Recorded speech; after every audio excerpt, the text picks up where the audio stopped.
ଗଙ୍ଗୋତ୍ରୀ ଶିଖରରେ ଶଙ୍ଖନାଦର ଗୁଞ୍ଜରଣ ଏବଂ ଶ୍ରୀମନ୍ଦିର ବେଢ଼ାରେ ଚନ୍ଦନର ସୁବାସ।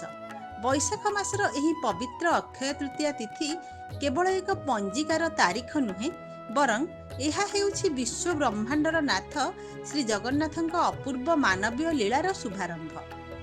ଯେତେବେଳେ ପ୍ରଚଣ୍ଡ ରୌଦ୍ରତାପରେ ଧରଣୀ ସନ୍ତପ୍ତ ହୁଏ, ସେତେବେଳେ ଭକ୍ତବତ୍ସଳ ପ୍ରଭୁ ନିଜ ରତ୍ନବେଦୀ ଛାଡ଼ି ଭକ୍ତଙ୍କ ଗହଣରେ ଜଳ କ୍ରୀଡ଼ା କରିବାକୁ ବାହାରି ଆସନ୍ତି। ଗୋଟିଏ ପଟେ ବଡ଼ଦାଣ୍ଡରେ ରଥଖଳାରେ ରଥ ନିର୍ମାଣର ଘୋଷା ଶବ୍ଦ ଆଗାମୀ ଘୋଷଯାତ୍ରାର ଆହ୍ୱାନ ଦେଉଥିବା ବେଳେ, ଅନ୍ୟପଟେ ନରେନ୍ଦ୍ର ପୁଷ୍କରିଣୀରେ ଶୀତଳ ଜଳରାଶି ମହାପ୍ରଭୁଙ୍କ ଚନ୍ଦନ ଯାତ୍ରାର ଅପୂର୍ବ ଦୃଶ୍ୟକୁ ଅପେକ୍ଷା କରିଥାଏ। ଏହି ଦିନଟି ହେଉଛି ସେହି ପବିତ୍ର ମୁହୂର୍ତ୍ତ ଯେଉଁଠାରେ ସେବା, ସମର୍ପଣ ଏବଂ ପରମ୍ପରାର ତ୍ରିବେଣୀ ସଙ୍ଗମ ଘଟେ। ଆସନ୍ତୁ ଜାଣିବା କିପରି ଏହି ଅକ୍ଷୟ ତିଥିରେ ମହାପ୍ରଭୁଙ୍କ ଆଜ୍ଞାମାଳ ପାଇ ରଥ ନିର୍ମାଣର ଶୁଭ ଅନୁକୂଳ ହୁଏ ଏବଂ କିପରି ଆରମ୍ଭ ହୁଏ ବାହାର ଚନ୍ଦନର ସେହି 21 ଦିନିଆ ଶୀତଳ ଯାତ୍ରା। ଶ୍ରୀକ୍ଷେତ୍ରରେ ପବିତ୍ର ଅକ୍ଷୟ ତୃତୀୟାର ମହାତ୍ମ୍ୟକୁ ବୁଝାଇବା ପାଇଁ ଏହି ଶ୍ଲୋକଟି ଅତ୍ୟନ୍ତ ପ୍ରାସଙ୍ଗିକ। ବୈଶାଖସ୍ୟ ଶୀତେ ପକ୍ଷେ ତୃତୀୟା ଅକ୍ଷୟ ସଙ୍ଗିକା ତସ୍ୟା ପ୍ରବର୍ତ୍ତୟତ୍ ଯାତ୍ରା ଚନ୍ଦନାଖ୍ୟଂ ବିଭୋ ଶୁଭମ୍। ଅର୍ଥାତ୍ ବୈଶାଖ ଶୁକ୍ଳପକ୍ଷ ତୃତୀୟା ତିଥି ଅକ୍ଷୟ ତୃତୀୟା ଭାବେ ପରିଚିତ। ଏହି ଶୁଭ ଦିନରେ ପ୍ରଭୁଙ୍କର ପବିତ୍ର ଚନ୍ଦନ ଯାତ୍ରା ଆରମ୍ଭ କରାଯାଏ। ଅକ୍ଷୟ ତୃତୀୟା ଦିନ ରଥଯାତ୍ରାର ଶୁଭାରମ୍ଭ ହୁଏ।